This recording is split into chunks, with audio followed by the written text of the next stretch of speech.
ایوار باش بینرین هجا و خوشتوی بینرین بادینان ساد بینرین ایوارا بادینان خوشحالین جارا کدی اما هنگش نفی کدو جوی پیشکش کرنا برنامه هوا ایوارا بادینان بینران وکو انسان کل روزانین ایوارا بادینان تیتا پیشکش کرن همراه بی میوانداری چند کسانه کی با اکیل ویری گفتگو اک بدکرن چه گفتگو یا گریدای پروژه و انجی گریدای بزن و زانیاری میوانه می روزه با بتر خدمت کردن هوایم برس ابرو کامرا بوینه میوانداری ما مستای زور هجا ما مستا عید و بابا شیخ سیاست مدار چاودیر سیاسی شلوه کار سیاسی هر نوکی بیجی ما مستای برس شارزاین زور زیدل سرهنه بابت ما ابرو کانه یا خودی دیگریدای بیتن پوی گری و اواکو دلی ما همیادا کشیا هریما کردستانی روشا هریما کردستانی بوچی وی آستی راوستا بوچی روش گهشته وی آستی بوچی چاره سر نابید اگر این وی کشی چنه ریکن چاره سریت چنه ایک دو قبیل کرن چه پید ویتن حتی کو امواب کین چنکو همی سرهندی کو امی ایک دو قبیل ناکین هف دو قبول ناکین گلیک ناجین هکر ما ایک دو قبیل کر دی چکی ماسید ادگیان مدایان کسات یا مدا پیدا بید اب بسیاره و چندین بسیارین دین و کی و ابروکه دید گل ماموستای برای سینه گفتگو کرن هینین هجاجی شیم پریوان جماره بین سرشاشا مدیار هین پیوندی مبکن سبارت بابت یار بسیاره هوای بید دیگه تمام مستایی امید بید لیبورینی جی شباب خازم بروان هر دو روژین چوی بر چند اگرکا ایوارا بادینان نهاتا پیشکش کرن لی ام هرد گل هوا بردامین چنکو زور برادر ریکین جدا جدا بسیار المکر چند اگرک بون کو نهاتا پیشکش کرن لی ایوارا بادینان هر بردام و ام هر بردامین خدمت هواین هجا و خوشت بیدا مامصاد اسپیک تو گلب خیراتی سر چافا افرو بو ایوارا بادینان زور سپاس گلک ممنون زور سپاس مامصاد خلکه کی ام بیشین گشتی حوصا هزر ند کر کو دی روشا هریما کردستانی حوصا دریش بید چه روشا سیاسی بید چه یا آبوری بید و حتی ام بیشین یا بروکین جپی و حتی دیمایه حوصا ما هزر ند کر کو دی هنده یا دریش بیتن و بیتن ما حوصا خوبو برهف جی نکر بیتن اگر چیه که حوصا دریش بو وکی ما در نکرد پیشکی زور سپاس بو تو فرصتی از باور دکم مثلا وصا دریش بو گلک اگرابا گریده اگر هر یکی او ما چیل کردستانی چیل عراقی از باور دکم همو آلیاشه یعنی نگریده دستورینا چونکو هر دولته که دا دستوره که او دستوره وكو بيجن يعني دستوريش خوش دستور داني هاد يعني اجازه كاري يعني شندي هاتيا انا بيجن يا سا قشتيل هندك جيدا انا حتى مثلا تركيا بيجن انا يا سا يعني ديكا قانون ديكا اجبر هندي اگر همو اليد ما همو بارتي ما دستوري بهاد بان قريدان ودستور جيب جيكر بها اسبار كم وصاو ندبو قالك جارا لا يت حزبي يعني مجالي نادن حكومتي بخوت يشي خوكات كاري خوكات قالك جارا حزب كاري يعني وقت بيجن ما يخول كاري حكومتي كان ما يخول كاري برلماني كان بترش ايش برلماني بخو وبترش حكومتي بخو اماش لا كيفاش لا يدوي ما شاء الله هم كردستان وهم عراق خاصة العراق بترش بركوش كردستان شبوية غورابانكا يعني لاينش دربا دست خوتيت كان بترش لاينه تبه دون هول تشي ديار وتشي بشارتي قالك دسجيت دولتش دربا الناف في ولاتي دا كارد كان بترش به هند جاري حتى باشكراش كارد كان وهند جاري بدزيبه يعني نهني با كارد كان وهلبت او لاينش دربا هل لعينك برجوانديا خود بيت هل لعينك واخد بيت واجر برجوانديا ولا انا قال جارات دجي برجوانديا ملتي ما وتا هدس بيك ده بحث قبول كرنيكل مخابن قال جارا ام ولا عينيش درفا قبول دكاين وكو براي قورا بترش ام برا درست بترش ام وكو ام برا ام ايكودو قبول دكاين يعني اف سيشار اگر ناس باور كم وقت قرن كو ام مسألة ولا بيت زور باش ما مستد جنابي تبحثي دستي دراكي كر همد نافا صحة سياسية ام بيجين بغداد او هريما كردستاني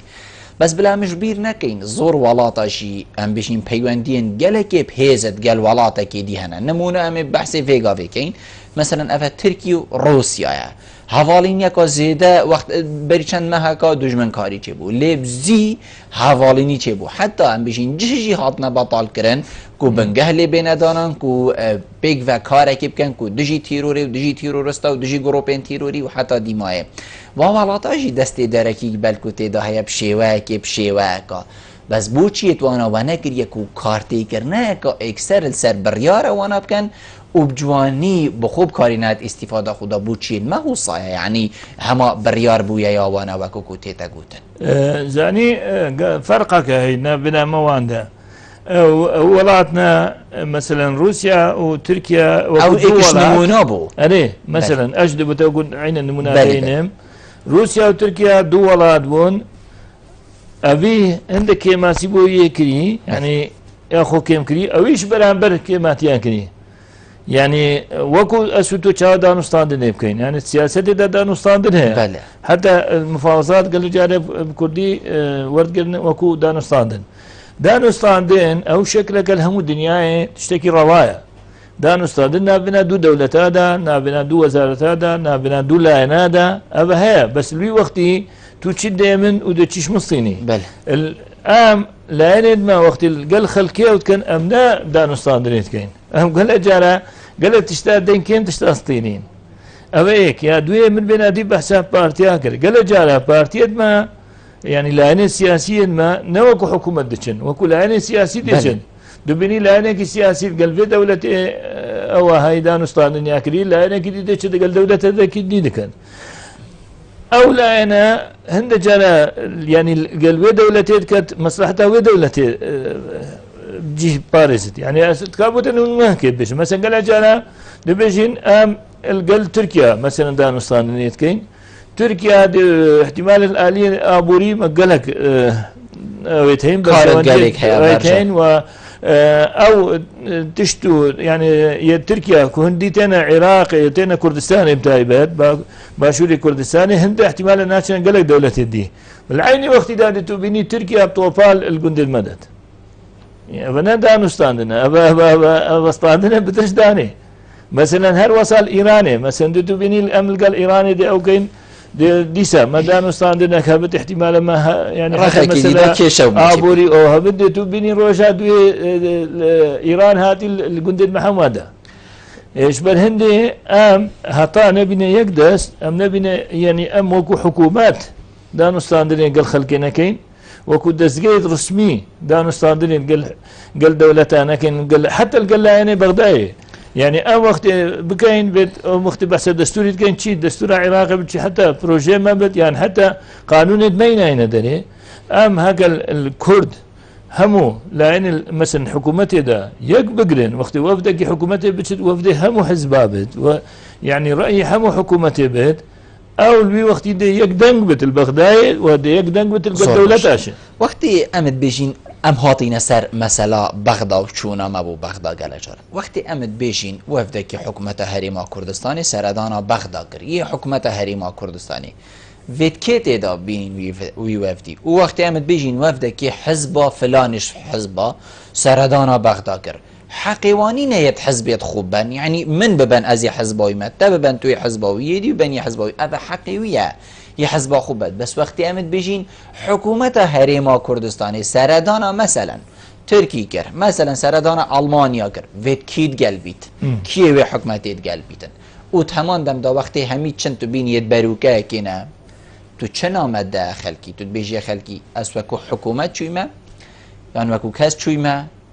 يعني وكو حزب خاص چويما البته بتشتكي دياره وقت وفدك حكومتها هريمه بتشت اگر يك لايني بت اخو اوش نش موزمبيقاتنا اوش الخلق عراقنا هم يكدون ناس زانن اف بارتي اگر مثلا وفدك نافي بارتي بتشت او تشت كان عندما سركدات بدنا مشكله قال بس وقت وفدك بنافي حكومته بتشت لازم همو أن يعني كنت أندامك وزيرك مثلا وزيرك شبيلاني بتش لاني دي بتش يعني على الأقل أو وزيرنا بتشن يد علاقته بوفدي بهين كنابت وفدك بتشت يكلا ينبت أبيك وهدا جارا يعني من رئيسه بو همو حتى سروكد ما هند جارة مثلا دي سروك هرمي مثلا جناب سروك هرمي نو تشيش دربا سروك هرمي شوي جگري سروك هرمي احتمال هر نزان سروك هرمي شوي أنا شو أنا شو مثلا جيدا نارونيت يا باش قانوني يعني إيش دستوري مثلا دولة هذا وقت سروك تشد جگري رونيت وقت مثلا النظام سروك وزير تشد جگري يدمينه الدف ما أفتشتنينه يعني حكومتك كان بيجي هندك جاري حكومتك أوا يعني هر لا عينك بدل ياخذ بد أشبر هندي وقت تو إيك لا عندشي أو حكومتها توشي شي الدولة بد حتى حكومتها ما مركزي بد أو السنجينين عادتها كان قلت معناه أو ده بيش تمثيل إيك لا عينك نينري حزب أخوي نينري حزب أخوي نينري هم كرداي كان قو أوش زعل مثلا هون الهرم كردستاني بينش حزبية حكومتي ده بله إيه وقت يقلعين بتشت أو الودن نراتي ولااني تنقل دبسانجي ولااني بتنك عامل يعني أسبيجم نبيجم وأوجم بيجن أو لااني حكومتي وصاد بينت زور باشه ما مستا كيشا هرم كردستاني الكيريا كيشا الإيرانية كيشا التركيا كيشا البغدايا كيشا عن هولير وسليماني ودهوك وحلب و قرميان وزاخويا كيشا قال جانا بنادر ما بيجن أمد سر بخويا وتكين مثلا صبا چهارشنبه صبا سر بخويا وكان هطا أبرو هيباري سعد وانستان هطا بري سر بخويا إعلان كان هطا هنجي كيش البغداية چنگو أم بشكينش عراقي دستور أما هشتا يكا توي دستوري دا همو صلاحياتو همو معفو همو أركت هاتينا ديار كرين الوي دستوري دا يا ديار كري كحكومتها هريمة چند ما فيها وچند أرك السروينة وحكومتها يا فيدراليشة يا بغداد چند ما فيها وچند أرك سرينة إشبر هندي هتا أم سربخويا أخوة أشكراكين وحتى وقت أشكراكين شما ما في هي أما في خوش بيبستينين نيزكترين جيران أشياء طبعا وقت إنسانك وقت مروفك يعني حتى وكو أويش يعني مثلا نمونا يا جفاكيش بينين وقت ايش بدا خو جداد بالحقيقة خوش يستين توتشت ما لا هم بويناه ايش بابي خو جداد بكو ايش بالهندي ام بشكل عراقي وما حقي هي ويعني هم اركي ما هي ام القلوان كار بكي وما في شيء هي اما في خوش وام بسطينين مشكله مال بغدايه نل بدره ومن بري بينك شو قلت يعني قالك جارة وقت لا يعني مثلا شي تركيا شي ايران يعني هر دولة كديبت او چند آلية صحبته دلخوازي ومجاملة قال ما بد بس الدل خدا او يبرشم دي ولاتي خوش يا ما بتردي اكيد بحقي مشين سركيه شي وقت ما في مال عراقي بيت يعني مشين حقي ما يا ام برايت وين ام تشينا ام جي جدابوين بتن ام زمانك چاوا يعني سياستك او چاوا بكار بينين کو ام وی مافی بدرستاهی ور بگرین و تمام دم دا جیرانت باشی بین گلک مفاجیش ایکو دو ورگرین او ديسا يعني مثلا هطانهم قال جاري مخابن هطانه هشتا قال جاري بعقليته شورش قريب كاردكين يعني كانوا كورد زين بس دهان صالة ما اتقوي دابريا ما تشورش دابريا شورش دشي حمو الرجيم الديميكرين بس اب رجيم اف سيستم انه هو سيستم هكي على الاقل هالبشار دنتي هذه ذكرين ودستورك هاتي دانان وابي كم جارت في دستوري دا قالك ما هاتينا دانان ودان في هاتي دانان بو كردا يعني مثلا دو حتى هقل عندك شكليش بن بس قالك تشديتي دانا مثلا سروكي كومار عراقي انه كردا وشوان كرداش حزبك يا يعني مثلا بري بلكو قالك مروف بيجن بريج جيجري سروكي عراقي مثلا نقول بس وقت او جيجرا او حزبك دينا مثلا حزب البعث دينا ايش دوسة خود دينا كردك ايش دوسة خود بس شكل بو بس انه سروكي كومار عراقي انه كردستاني ايش باشوري كردستاني وش حزبك سركي كو يكيتيه مثلا فترك خوش وزير الدربة يا عراقي حزبك سلكية كردستانية وزنها وزير مالية يا أبري يا عراقي حزبك سلكية يا كردستانية وقالك وزير دي يعني فترك حتى سلك أركاني وكي أودبشن سباسالاري يا عراقي كردبو وش بارتيك سلكيبو إيش برهندي ما قرانيك قالك باش الودر هي بس ديارة ما نشيا أو يقرأ ياخذ ويدري أم وكل بيجن استثمار بكين أم جيب بكين. بله ما مستعمل لي في بيوندي ورقين فاكر نبات تمامية. كاك محمد إيفار باش. باش كاك بلبل. زور سوباس. بخيراتي ميواني تبكين. زور سوباس كاك محمد. والله كاك بلبل أو زارا أسوال من أويا أو زارا وفتي كردستان شويتا بغداد. بله. حزبك سوا يقلاني لقر نسوا أو لا أنا شون دهلم بناوي وان كسبكت بناوي لا أنا كان كسبكت يعني قابل قبول نية يعني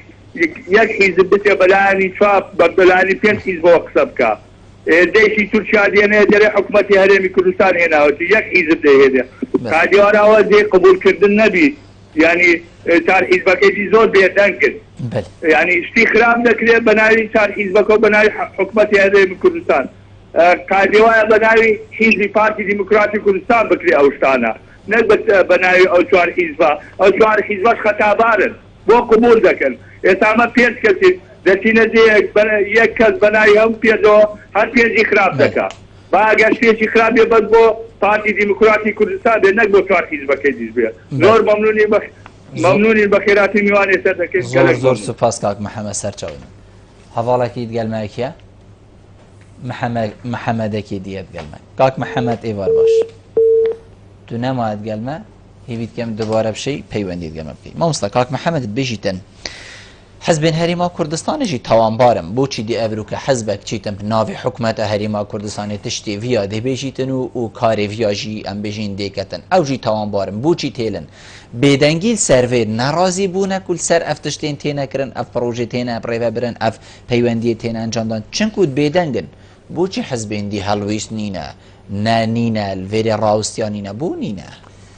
يعني مستفيدن او جي زلزالم بس وقت أسبيجم أو في دبلة كي شوي أسرخنا الهمودة يعني بل. أم الكردستاني والعراقي شتشين بيجم هطان هو ما تشتي خود درسنا كرينا من بيشي دا قوت يعني قال جارة حزب كارك كان يعني إيش أكيد كان بترش حكومته بخوه يعني بترش برلماني بخوه هل بد أو حزبنا شريك انتدا يعني هل بد أجر أو حزبنا يعني ناتا وان بارش قدر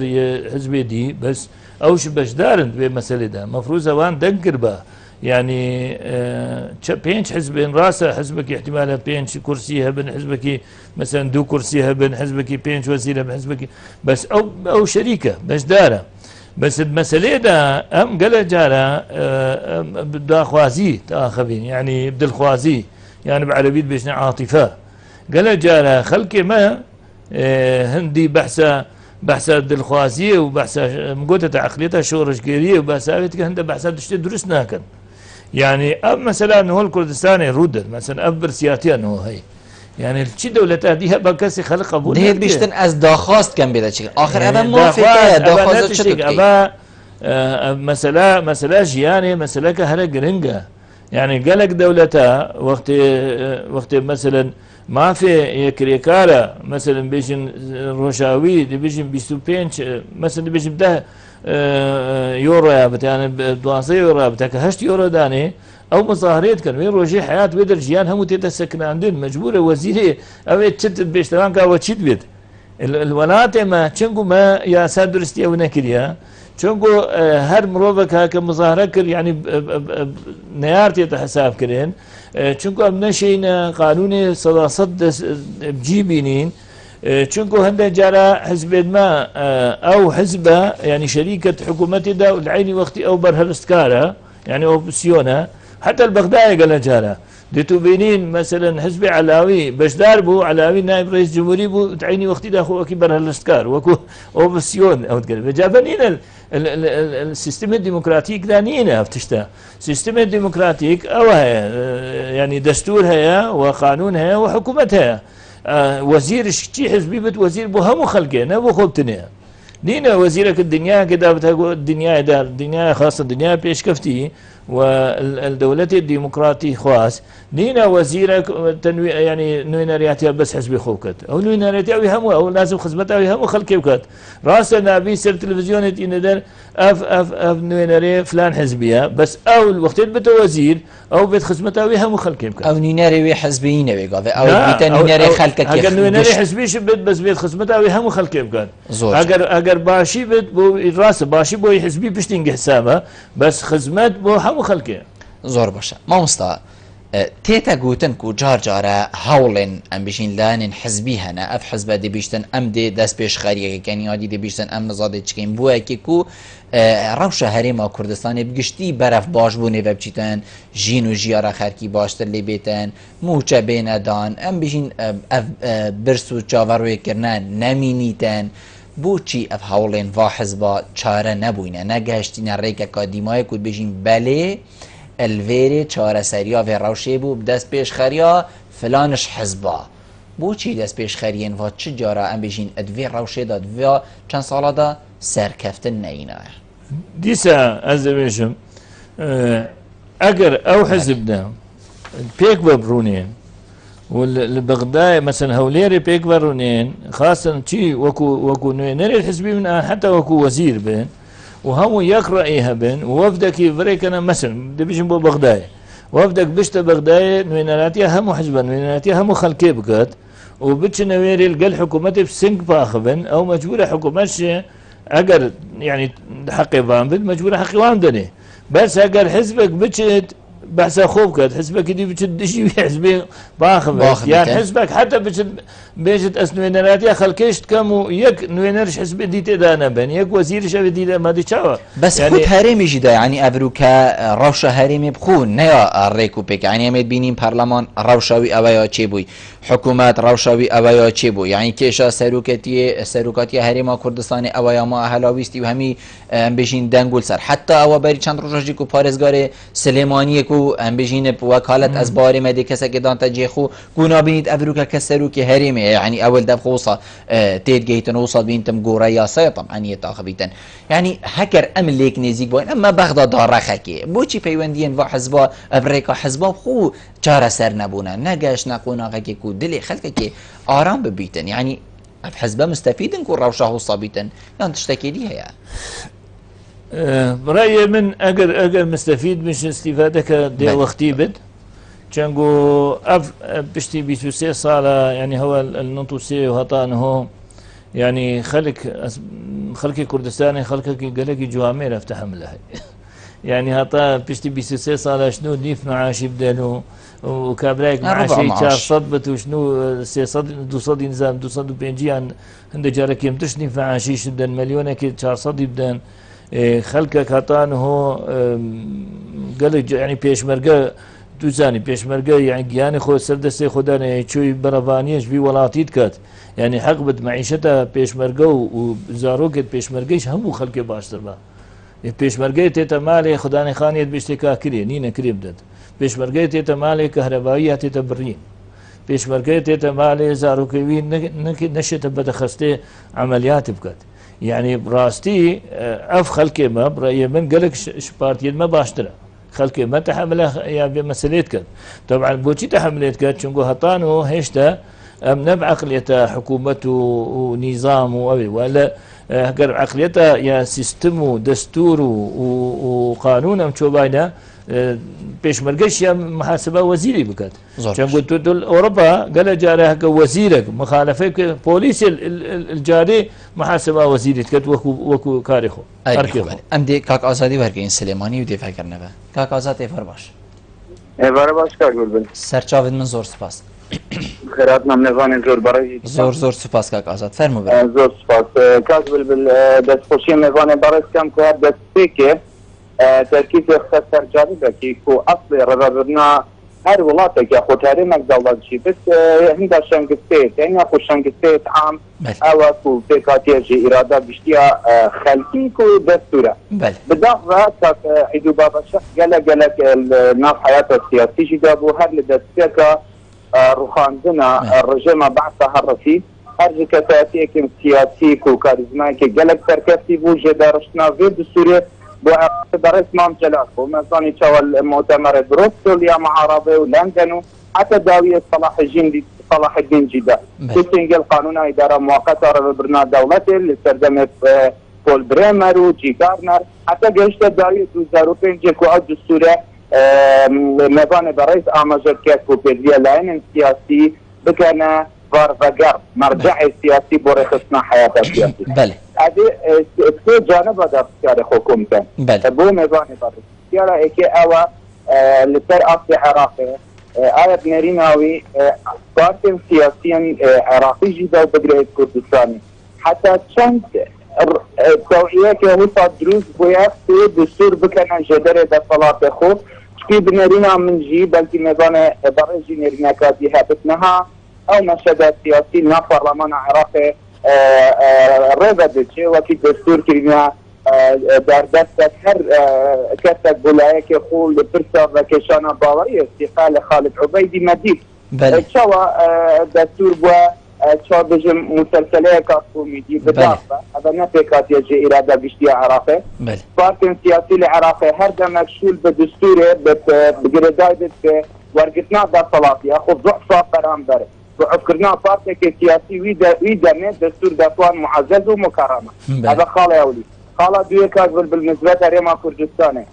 يعني عزب سياري كم بهمي بارتين سياسي حتى انها شيء خوفي شاندانك لهوليري ياخذ السليمانيه وكي برزتها ما جات فكر بوشي مبادره كي ناكن خوفي شاندرك جبال خلتي بهات يكرن كو سركردي كي فارس كي سرگانا في فارس جه نكا اگر سركردي كي هج فارسكي بكوزان جدر دخلات جلا بلا برينن افروشا وبزان يجي بداخله خليك يعني نها بروتيكا خاطين تثبت ما مصال الشرة وشكي ده جبر من جد خوفي شاندان كر خليكات يسرجاديكو سركديكي في باسي سرگانا في سركدي نكت خلي جدر ده صلاته خلاص هي بو ميزان برئيس اوا كو مديت الشوا بروسيسور وخاندنا رجيم بعثها رفي بنارينا اشتي ان شاء الله سركتنا حزب كوماري الامريكا هالبجادنا بنارينا وينشي غورينك العراق ردت الاستراتيجيه امريكا كل عراقي وللرشالات نابين وزور سپاس زور سپاس بجنابتك کاک آزاد بله مامۆستا کاک آزاد بحثی هندێت کەتەن بێشتن ئەڤروکە ئەتناڤ عێراقێدا و بیتن هەرێمیژیدا حتا ئەم بژین دەستور بوو هەندێک تشتا بتێتە بکارێنانی ئەم بژین وەکو مسلسلەیەکێ لێ هاتیەکو دیو بەرژەوەندیا خۆ دێ بکارێنین سەر کەسانێ بەرامبەر یعنی ئەvە چت گەهینتە خەلکی چت بێشتە خەلکێکی و تەمان دەمدا چت بێشتە وڵاتێکی و خۆدان دەستور بیتن و خۆدان پەرلەمان بیتن و خۆدان ئەف سوڵتا هەیە و بیتن و دەولەتێک بیت و ئەvە هەندە ساڵ هەیە مادەم تو دەستوری الديف خو بيني وبي كنترول دست دا يا تفيا ديوي بكي مشكلة من بري قلت يعني كس بعرفتر يعني بيابندية بدستوري ناكنا وتصرفات خلقي ما وقتي بيت عندي قالك حاج دستوري بلي نا قالك عزيزة بلي زاني قالك جارة حتى سياسة مدارد ماشي قالك جارة وكي بنادم قوتي بدالخوازي يعني بعاطفة تصرفات كان حتى عندهم برلمانش نب عقليته واستحقاقه يعني عندهم برلمان الهم الدنياي احتمال نفسها حزب خو اگر وزيرك تحزبي هيدا وزيرك تحزبي هيدا اگر ببينت ما يعني شاشيكي بكت يعني تشتكي غلط بكت او دي بري خلق ما حسبها بكت الدفمة عندهم برلمان يدبينا او يعني دائما برفانش اوي اگر وزيرش حزب اخو اگر نبس حزب اخو اگر وزيرش كتلاوي بس فراكسيوناوي بس چند شاشة بكت او چنابت او بكت يعني ابيك يا دوي حتى مثلا خالد العبيدي يعني تصور كم خالد العبيدي احتماله وزيرك مش بان هم وزير دي بتركاري خو كربت يعني درستي بس بوشي او نبو چنگو نزاني ليجا يا سياسي درس بكات خالد العبيدي سر سنة حسابه شو شر سنة كل بله شعاب خو دجي بون وسنة شبون دجي تدبر او بو بس افهم نفسك قالك تجيبو خليك جالا برادر ما قال جالا برادر ما اقر شاشي بينش لينك اي خو نوين خو هناك يعني مثلا حتى بريس شار زبالي بريس شار زبالي واسطة يعني مثلا سل نوينري اويا نوينري كردا سر ليستا مثلا بارتي اويا تيكو شركة بس يعني أو نية أجر مثلا عندنا برلمانك كي بارتيها أجر قد كاك غلط بو دنيا خرابو دي تشاو يعني تشاو ولات بيش ببتشت أجر هر إنسان كي غلط بو يعني مخابن يا ولي هاتي من بيناديش قدت يعني خلك ما حتى السياسة يعني سياسة مدارج هند جارة فين أوبسيون من فين أو بالنفسها وقتي ده يعني ولي هاتي باوريا كسب كسينه نية يا ولي هاتي أجر عندنا برلمان بيت بو وزير خوب بيشتي توي درستي شاش بد ني شاش بد غلط بد نا غلط بد وكو برادر المچاوا دركفتين وقتي كاك شارم بله ما مستا كاك آزاد بيجيتن حتى في مخلق جيناديت ياكل سرجادا نرازي بيتن سر روشا أبروكيا هريما كردستاني أود بينيت كو خلق جي هندي خو تاوانبارا بأفا أبروكا الهريما كردستاني چه بيتن هكر خلق رابو و درستاهی گوتی اوه خلطینه چید بن بیتن وی حالتی دا حکومت و دا صلاة و برپرسین مزنجی ادبان گوازی خلکی بین و سحکنی چاره سری که بووی روشی بینین ام دی برسباویش جنابی تور گین لی پشتی فی ناف بره ام دی وگر نوه گلمه بین بینه رام پشتی ناف بره امید گلوه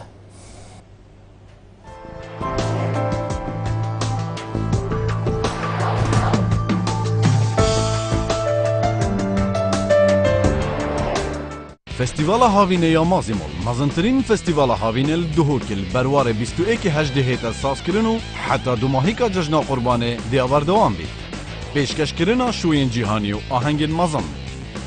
چندین هنرمندن مزند بشدارند ناف به فستیوال دا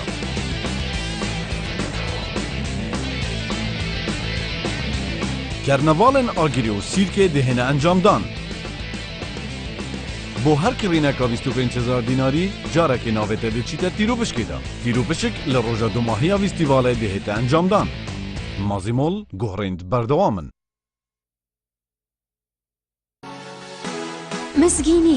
مزگینی چه کمپانیا امستردام دونی ترین موبایل کرنت بازاری دا اججوری امستردام S1 امستردام S2 هر حالاتیه که موبایل که یا اکسسوارات که بکریچ کمپانیا امستردام دناوه ویچتت پش کشانه دا دیاریا پش کشانه ترامبلکا که یا کارنسه یا خزانی وی دلی ویج دستت خونه کن خارنگها گلی افریقی ادناف سقای که جوانو هین خارنگها گلی افریقی و بریوبریا کنی بخیر هات نوت کرد خارنت ناف خویو بیانی ماسی بیکل هلیون بکا کلکن فستقا برخی حشاندی مریشکا سرپلا و طنیری ودگل چندین خارنت تایبت بخارنگه هیوه شریناهی اجهمی جورا خارنگها گلی افریقی کافه خارنگه جهن تایبت بو داوت و شهیانا ودگل جهن تایبت بو خزانا خارنگه هاوین و زوستانا یا وکریه خارنگه ها گلی افریقی دهوت گلی افریقی موبایل 0705 354 44 44 0705 420 18 88 خارنگه ها گلی افریقی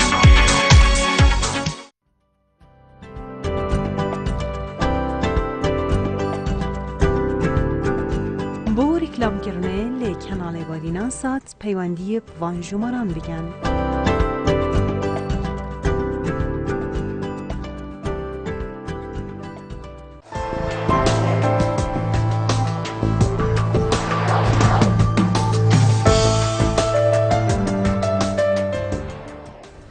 نگران نفع بود تمامیه بله ما مستا بسیار تیده کرن اشلای کاک آزادی و گلک این دیجید بیتن همان بسیار کن بری ناف برژیم بود جنابی تاشکرا کرکو خلکی ما بیدنگه روژه که خوبیشاندانک نهی تکرن خوبیشاندانک که یاسایی که هم بیجین او بیتن برجوان یا گشتی دا بیت او بیتن بانگوازی بیت که اتهوار روشا ابرو که بینوش دل و میلا کار بکن وکی که روشا خلکی بدل بیتن خلق تاوان باره هندك شيء بلكو واخل كيبت شنقو اف ولاتها مو ام بيجوينا خلكو حكومات شبي ولاتينا مو كل شبي ولاتينا عقليتها مش احتمال عقليتها كان يزيك يكبت بس اجرك هري جرنج برايه من اوا خەڵکی وڵاتی هەمووی کرینە خەڵکێکی زیاتر کردنە خەڵکێکی وەکو عەرەب بێژن ئیستیهلاکی خەڵکێکی سەر مەعاشی وان دژیت بس صرفت كات صرفت كات نينا يعني انتاج او انتاج نين يعني كرتي تايبت قالك كيمل هنا يعني بري مثلا وقت بلادي مثلا قوتي اوروبا بان دولتي ده قال جالا كرتي تايبتها يعني اگر سائق القطار روجك مزارنا كل جيان سكنت اللي باجري ده مجبور حكومه ليره نينا فتشتها بيك عليك ديبا قال جالا مثلا خو بشاندانك دي بيجين الباجره قد يتشبت مثلا بيجي خو بشاندان سليمانيه تشبت الدو كان هاجينا وقال جالا حكومتها ماشيه كتب درستي با قال جالا اول يعني لا انك الفيال يدخل لا انك الفيال يدخل هي تو بيجي حتى يعني بقى حكومتها كان بيجين يا جرتي نينا حكومتها كان بيجين دو تشاكا قد وصل اشبر هندي وقت او قانون الهم ولاتي نجد الهم بارشا نجد طبعا دوليت يعني مثلا تو كان مظاهره بكي اگر وزير مثلا تاثير اوان سر وزير داخليه نبت سر وزير مثلا وزير مختص يدوي كاريدا مثلا خلق بيجي دشي وزير پرورده بد اگر وزير مثلا بيجي وزير پرورده سر لاينه كي بت ولاينه كي دي او بكد هيك حسابنا يتكرن ايش برهندي هر ديسا بتر حالت آلية أواده آلية دسالة ده آلية حكومة ده چنگو هاگر او وزير نيت حسابكم مقولت ده نو وزيرك چندي او بد چند هلاي هبت چند غلطي هبت چيل هيرا و چيل برلمان عراق او فراكسيوناوي صدا هشتي برافانية شيت كان ايش برهندي نهاية محاسبة كنا ايش برهندي او مسألة مينت صار باشا خلق ببينت خو بشاندن اوان هيج تأثير نبت هيج كم هذا بوشي خو بشاندن هيك خو بشاندان هاتي نكرن كون بشين هرم مفادار نبوينا لو ما عبروك خلق بيدنجي باستيا يعني ما قلت دو اگر شيء خلق همو يا او كرين مثلا انه ما كريكاري الكرتي تيبت قال كيمن كارجا ما قال كيمتين وحتى بري او جوتيار وما جوتيار او شهطاف دواكي او جوتيار شبتر كنا موظف وهريك بينصر ترسل خو بيشاندان هيك وهكر افرو خو بيشاندان هاتا كرن صباحي او مرو فهمي دي هنا قرتن لو ما خلق بيدنجي اوش بلكي ده هبد بس اگر دستورك درست با قانونا درست با اگر حزبيت ما همو او خد ابانا دستي حكومتي ده مثلا هر وزيرك تشتكي شاش كربا سلوك فراكسيون بري حما قد با يعني قد با اف وزيرش فراكسيون امنا بس افشا شاكري از دي باوريه شيء ما دي شيختينم خلكيش دي وكربا دي خو بشهادات جابانا دي نوام ندقشتني في روجي احتمال انه قلت بيش بتشوفين 23 سنه الكردستاني ده ما قلق اويتين وباور بك خير وخيرات وكنت بيجن سرتشافيت هم عليا يعني مورده مال الكردستان ايش قلق ولاطي دي بتريتين بس اگر ام او ناكاين اگر هر مينيسر كارتي تايبت بيش بنبين انا هكا كارتي تايبش بيش بشت احتماله قال جاره قالك سياسه مدار وزير احتماله باش دارت ويه كارتي تايبتنش يعني هكر او تشي بامشي دا بيجين امد قال اوروبا دا قالوا مثلا طبعا بله دا بيد تشتكي جداتر كاك اسات بسياري که تمام دم دا بيشتن هكر دا سالاتا فيغا في عرفه برنا امريكا هاتا گورين دي چه کارتی کرنا خو چه باشیان خرابی دیل هریما کردستانی کتن ویت ام چه وخو برهف کین ما چه گریدانه قال امریکا هيا حتى كو ام هزرك وصابو خو كين كو برهفيه كماصن بما بيتك يعني كاكا اساس زانت الامريكا اوان بروجرامي هي اوان حكومتها هي كاس نشيت البي بروجرامي دار كبير هكر چه بانگشاشي بخو كتن اوان دزگهت هين نمونه ترامب اوان دزگهت شورداري ودزگهت استراتيجي ودزگهت دراسات ودزگهت بكولينيت هين او دزگانه همو تشتيك حاضر دكان او هكا ترامب اديان هيلاري كلينتون بيت قالك فرق دينا بلكو فرق بشكل شوي حكومتي دابت يعني اگر امبري خوب ديني كاكازاش زان مثلا وقت حزب الديمقراطي السر حكمي بيت احتمال يعني وقت بيج ما يتكرنا ناف دولة هذا كيمتريش وقت حزب الجمهوري بيت بس وقت دي اوان جو اميرا دزگهت هين هم تشتي خوي حاضر كري بروجرامك هي جمهوري بين يعني ديمقراطي بين او برنامجوان برو پیش بچ تيتا گوتن كو كيشين هريما كردستاني كيشين سروكاتيا هريما كردستاني نه هەمی ماینە هەڵاویستی چنگ و کێشە سەرۆکاتی هەریما کوردستانی چارەسەر نەبوو هەکەر سەرۆکاتی هەریما کوردستانی ئەم بیژیان سەرۆکی هەریما کوردستانی گەل هەمی سەرۆکێن دیێن حەزبا پڕۆینتە خارێ کێشە و چەند دقیقەیان سعاتێک و نیڤەنە پشتینگی کێشە دێ چارەسەر بیدن جەنابێتە چت بێژیدن کێشەب ئێک ڕوونشتن چیت بیت یا سەرۆکی هەریمێت گەل هەمی سەرکردەیان دیێن حزبی و ڕوونشتنەکە بیت و لێک تێگەشتنەکە بیتن یان کێشە ئیلا سەرۆکاتی هەرێمی ئەف کێشە بێتە چارەسەرکردن پشتینگی مە هیچ کێشەکل هەرێمی نینە نا كيشن ما كهكن كيشن ما كيشها سلوكاتي بتني خلاص نابن بس مثلا كيشها ابوري نفس سلوكاتي هذه مبتنيه بس اسبا كم ام هطانه ديسا بحثها اويكم يعني ام تكليل بين عاطفي وقانوني وعقل وسياسه تكن يعني نابنا الخوازي ونابنا تكن يعني ام هطانه قال خلك ما سلوكي هريمي من رئيس براها بس نبس وكو سلوكي هريمي بين وكو مروفة كتبين فيت كسب حسن نكات هي أبدين الدنيا هذا يعني سلوكي مثلا سلوكي هو أمريكا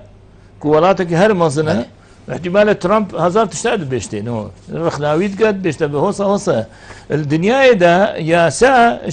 شهمو مروفة بالانترا دستور شهمو مروفة بالانترا الولايات مدى وصالينا ولا هاجر سلوكي هريمي القل سلوكي حزبار ونيد اگر همو مشكله شحلنا من دي قالك هل بتشان قبدان وستاندني قالك مسألتين شار سركن ولا اگر هري اللي خدا بد وخب اوكي بزاند وكن بينادي اول مسألتها ايش قوتي قال جرى يعني بو ام خو كمناكن بو براي خو بس ام بو براي يعني بو جيراني خو ام بو مربي بياني بيان دكاين هذا ايش راستيش مشكله وش بروبليم ما أسدي سعد بجم هاجر ما سيستمك جوان بجه إنابا ما حمو أخول الجيري سيستمي دانابا نور روشا من هوصل زور باش دوی پیوندی ور این دی ماهیک پیوندی باب شورشید گلمه ایوار باش باب شورشی باب شورشی برادر از بارناکم ابروکه ناگهنمه هیوید کم دوباره بشی پیوندی که اول دی ماهیک پیوندی بو ببوره باب شورشی مامستا تيتا قوتن كو ولاتين زلهيس تايبت روشا ابروكايا هريما كردستان دا چنكو ام برهنگاري شرك زور مازنين يا اوجي كو شر جروب تيرورستي داعش تيتا قوتن كو افا ولاتين زلهيس رولكي زياده مازن هيا نبو برجواندي اخو هند جارا وصاد دا قوتن بلكو بو برجواندي چه كو تيرور السر ام بيجين آستي جهاني او هيزا نما بيت افروكا جي شركي مازن الهريما كردستان تذكرن بيجي هر ولاتكي اتقال هندية كو هر تشتي تابيتم دتا هريما كردستاني بو اكي بوچه كو شر تيروري بكتن ام وكو بيجين كارتكا فشار اللي هاطينا يعني بيجين وكو چككي اللي هاطينا برانبر هندك كسا كو نهيلين بوچي افوالاتين زلهيس نبوينا كارتكا فشار جي سرلانين هريما كردستانيين سياسي قول ايك كوم ببن يعني برجوانديا وانا دا كو هوصا 2 بركي و 3 بركي و 5 بركي هبيت ام دي هر او كسبين كو بوانا كار بكين براواني الوانا بكين اويت زلهيس دولتي زلهيس مقود دوام بروغرامي خويا شغابا خلاص شو بروغرامي وان شي بريفت جد بله او نوجي ادبين اما نزيكي ايك بينا يكش نقرين دا بروغرامي وان بريفت بشي بس امش بلا مش بروغرام هبيد برامبري زلهيزا بلا ام ايك رأي بين ايك حكومة بين ايك سركرداتي بين بيجي نوان ام بشكل راس بشكل عراقي بس ام بود بو شركة ببرامبر ام دي شركة مش ما في ما ايك دوسي يعني موشي هوا شر خو إنافي اري نا اوان شر إنافي وشر احتمال نبس وان إنابد هون دوش زاني يعني وكو على بيج مش حاضنا ارهاب تيروري هب النافي ولاتي ده بس حقبت وقت اوت بيجن قال جارا يعني راقاندينت اوروبي راقاندينت بيعني شد بيجن كرت شونا همو خلقي شر دكان شر تيرور دكان وقت ام شونا همو خلقي شر تيرور دكان بلا ماجي ما في خوابت ام بيجنا وازل هذا ما بينش مثلا نقطتين ما سي خالتين ما دو خالتين ام دي بو هو كاين ام دي شروان كاين صار شافا بس وين شفت فيديو بو ما ممكن يعني براستي هطانه مش تشتكي وصانك يعني انا تشكيت انين شەڕێ ئەوان دکەین ڕاستی ئەمێ پارستنا خۆش دکەین ڕاستە ئەمێ پارستناوی خەڵکی لە کوردستانێدا دکەین بەس حەق بێت سەرکردایەتیە کوردستان مەترسیە سەر جیهانی خەڵک وایە مەترسیە بەس مەترسیە سەرمەژێ ئەولی مەترسیە سەرمەژ وەختێ سەرکردایەتی ئەمە یعنی ئەف خەڵکەمە شەڕێتی ڕۆ حەق سەرکردایەتی چەند نقطەکە بێشتە وی ئەوێ یعنی بێشتە بەرامبەری خۆ ئەزی بتەوی شەڕیت کەم بەستو بێت بۆ من 1 2 3 4 جی بینی ئەم پێدوی کیش عقلینە یان ئەم پێدوی کیش سەرروچاوینە و بەدل ببن کیش عقلینە و بەدل ببیت و ئەف تەعاملە جەنابێتە بێژیت بێتە کرنگەلڤان وڵاتێن زەلهێز ئەمت بێژین ئەم سەردانا خەلکیت کەینان بخۆ تشتێ مەفادار چێ وەرگین ئەمت بێژین ئەڤروکە جیهانی ئەڤەکری ئەم زیید گەهینە ئێ ئەمت بێژین ئەڤروکە دەمێ لەزەیە بۆچی مە ئیستیفادە لەڤاتشتا خڕانەکرد ئەم پێدوی عقلەکێ دینە ئەم پێدوی هەندێک سەر و چاوێن دینە و تێبگەهن زانن تەعاملەکە ژیرانە و درستت گەلڤا بێتەکردن ما هەموو خەڵکێ ینی سەرکردایەتەمەش گەلێک عاقلە گەلێک تشتا زانت ینی ئەوە نینە مەسەلەن حاشەوان ئەم بێژین ئەوە نا بەس عاقل الکێ دەردایە لە هەموو دنیایدا عقل الجیئینانە قانونی و دەستورێدا جینانە ینی قانونێدا تایبەت يعني من بيناديش قوت مثلا دولة زلهيس يعني كابراقنه ترامب احتمالك ملياردير بد يعني كابراقي بازرقان بد بدر سياسي بس وقت ترامب بتأثر كمان دي فريق تيمة كينن فريقة كينن احتمال 20 مرافدين ابد استراتيجي وكولر او هم تستعدد برويدانين المشكلة مدى الفيدري كش ما عنده جارة قالك سركد مش خناقرن بتن تشتكي فكولري يعني واستراتيجي زاني بينن أما مسألة يعني وقت قداريا كيف كان وقت مثلا سروكيد ما سركداتيا ما شيلتكاري تو هبن وقداريا وشيلتكاري كان خاصة أجا بسبور بد أتواري خدا أسباب كم قالك تشتدهم يعني مثلا عاقل وعاقل نينا خو قالك بروفيسور الأمريكا هم بوتشونا ابن سروكما أما يعني مثلا هالشيء بشهادك مصدر هذا أو عاقل ترشخل كدي بس عاقل تهندي دايا تو قانوني تطبيق بكي تو دستوري بجي بكي تو بزاني ما في تجي وأركي تجي زور باش مامستا الروشة كاوكي فيغا فيدا و ديارة جي بردوامي جي الفي روشة ديارة يعني بيتن آسوي قاش نبن مروفي نفت وكي قوتي بتر بينا خلقي طانكت بس خلق أفروكا هميد زاين كو آسوي قاش هندنينة كو روش جفي باشتر لبيت چه چاوريتي تكرن الدهاتی دا چه سر آستی سیاسی یان جیل سر آستی جین و جیار خلکی او پیدا کرنا قویتی روژ بوراندنی والله دي سهل يعني أبا خلق أمانة الاستوي السركداتية ده استوي نسرك ده استوي حكومتي ده مقابل انه دي بحث السركداتيه سياسيه كان بحث حكومتي هناك نقول حكومته برلمان بدستوات اذا طبعا كيف الدستوات هم اول كي خويتي انه الحقيقه دي ساز بيجم اجر حكومتها ما يعني حتى السركداتيه ما همو بيقدنك بيقرنك بيكبيروا باوري بتشنا بغداد والقلوان دانستاندني بكان وما في خوب درستي بستين انه اركي سر خوب درستي بجيبينين اسبار كم دي جيانا خلقي قالت بيش بتشت هو هندي زانين بري 10 احتمالك قالك اويد ما سر شافيت ابوريه ما كيم تربشنو ومعيشتها خلقي خوش تربشنو شبر هندي اجر هر بعقليتها ابنه شو مشورش نمايا بس هر عقليتها شورش قريب تشينا ام تشتكي او لاكين يعني هر اوكي قناغا خويا انه قناغا دولتي اما دولتي هاي ام في دولتك شنو تشيب كاين او دولتها وقت تو سرب خويا كاين ما نبت ابوريك باشا بت استراتيجيك باشا بت جيشك اقرتيها بت جيرخانك قالك باشا بت افهموا اويت شنقست الدوله حكومتك اي قرتيها بيت كنا بريارك